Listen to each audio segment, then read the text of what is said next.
Welcome to Emirates Stadium, the home of Premier League Arsenal. Today we're here not for football, but we're here for the Raise Your Game conference put together by the Kick It Out campaign. We've got over 300 mentees and mentors here today.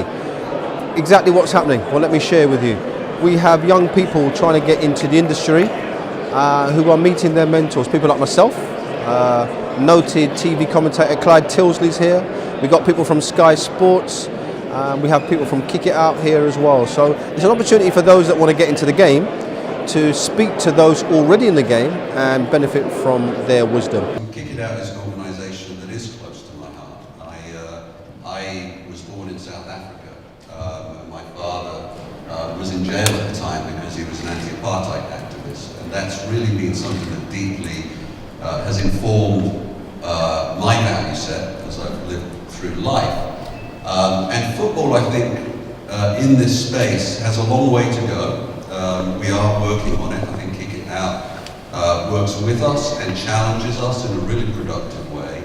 But I also think football has taken leadership also on this issue and has acted as an example. And when we're at our best, we do that well. So I'm really passionate about what we're doing in this space and with Kick It Out. I'm also really passionate about helping to connect people with their passion, and I know that people, all of you who've given up your time to be here are interested and passionate about the game.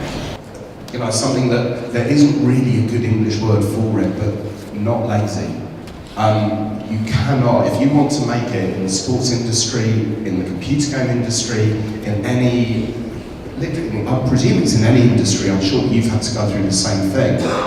You've got to be so prepared to go that extra mile. I haven't talked about it being all-consuming. I describe it as a vocation.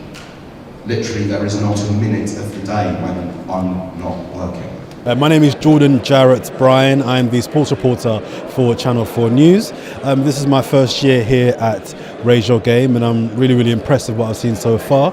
Spoken to a handful of people who were looking for opportunities and ins into this wonderful game and industry we call football. Really highly impressed with what I've seen so far from the Kick It Out guys and some of the mentees and mentors here as well. We're obviously here to try and empower more people and give them and equip them to try and break into the industry in whatever form that comes in, be it playing, coaching, administration, media, the business, marketing. You know, it's really good that all the people that are here today, you know, give up their time and their expertise and their knowledge to try and pass that on to people that maybe don't have the same opportunities that we have. And if we can rise up as one and change and improve our beautiful game for the better, that can only be a good thing. So yeah, big up to, you know, Raise Your Game and Kick It Out and all the work they're doing here, because I think it's a great thing, and hopefully they'll invite him back for a second year. Scott Field from the FA. Fantastic to be back at the Raise Your Game conference. It's great and really encouraging to see so many young people that you know, are aspiring to get into the football industry and have the sort of energy and enthusiasm to put themselves out there, give them a great competitive edge. Hi, my name is Dr. Colin King. I work for the Black Nation Coaches Association. I'm a mentor at the Kick It Out conference here today.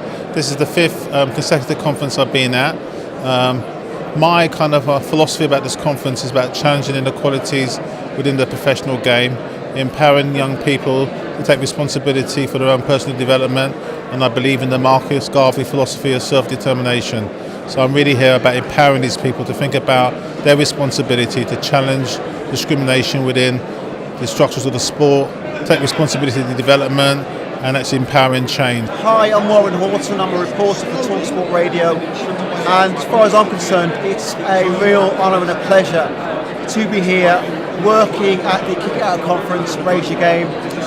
It's just great to talk to young enthusiastic people who are really keen to get into sports media, which is the area I work in. It's great to hear their stories, to find out what they're doing, what they're about, and what they're passionate about. And all the people that I speak to and see here, if I can give them not only some sort of advice and direction, if I can put them in touch with someone, if I can give them a contact for any work or any work experience, that, as far as I'm concerned, is me doing my job. If I can pass on some information, contact, or any sort of help, That's as far as I'm concerned. I'm doing a good job. I'm delighted that we're at the Emirates. I'm delighted also that the teams that I think, in the highest professional sense of football, that are going to win everything this year, i.e. the FA Cup, the Capital One Cup and the Premier League, are the three teams that I admire most. Obviously, Aston Villa is one of them, the other one's Chelsea. In as much as they have contributed to equality work more than other clubs. That is not to say other clubs aren't doing good things, but they're at the top of the pinnacle in terms of the way in which Kick It Out has assessed performance with regards to equality work. And if that is an indication of the way in which we should be encouraging other clubs to do likewise, then I think it's part failure on our part as well as the rest of football. But having already said it's easy to kick it out when things go wrong, and we're only a small charity, regulation is very important. And the regulatory body is the Football Association. If you look at the politics of British society at the present time in the way in which the election takes place, when things go wrong, everyone blames the government. The government's crap, the government's, I think it'll be the S word again, and everyone can blame the government, or they blame local government. And it's the same with football, we blame the FA. If you can't reach them, you blame Kick It Out. But the reality is you need governance. You need organisations that are well run to apply rules and regulations and sanctions in an effective and a proper and a balanced way. And it's taken us 20 years of Kick It Out plus in order to get to where we've got to, where abuses are being tackled automatically, systematically, proportionately, and on a regular basis. It's still to become absolutely efficient, but it's on its way to getting there. But regulation by itself without education will not change things. And that's why education is a very important part of the work we do. Our staff, our volunteers, are in schools, in colleges, universities, local clubs. The things that many of you do in terms of your own work in educating others is absolutely crucial in how we change those who are already in football, their mindsets, the culture within their institutions, as well as how we build better attitudes among the next generation who are going to be either football players or spectators. It was a pleasure, Lord Hannah.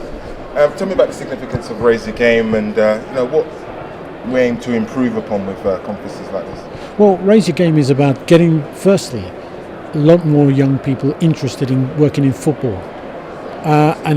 By that we mean trying to get into the back room.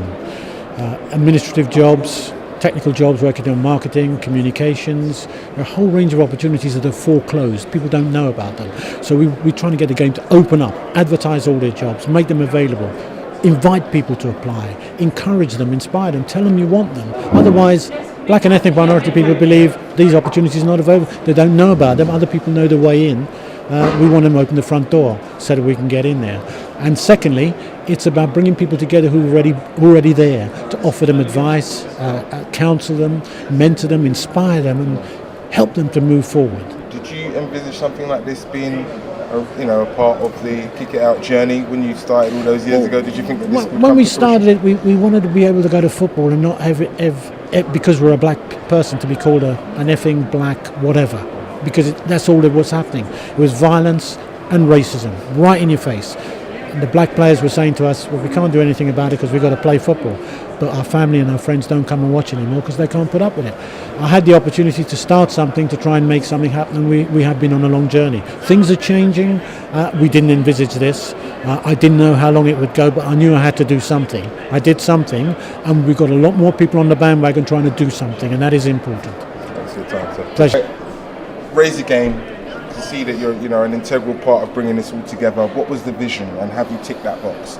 Well, first and foremost, I don't like ticking boxes, but the vision is to make sure that we help and support people's journeys and pathways. When I was growing up, I didn't have these opportunities to talk to professional people within the given areas that we've got on display today. And I think it's a real plus point that we could bring so many great mentors that cover so many different areas within football. And if you can't but learn today, then maybe this game is not for you. What's been the most standout, part of the proceedings today? I mean, Lord Hermanouzi's speech was quite moving, as always, quite to the point. Lord Ousley talks very well all the time, but I'm going to focus in on the people that are here attending, and they are the standout for me.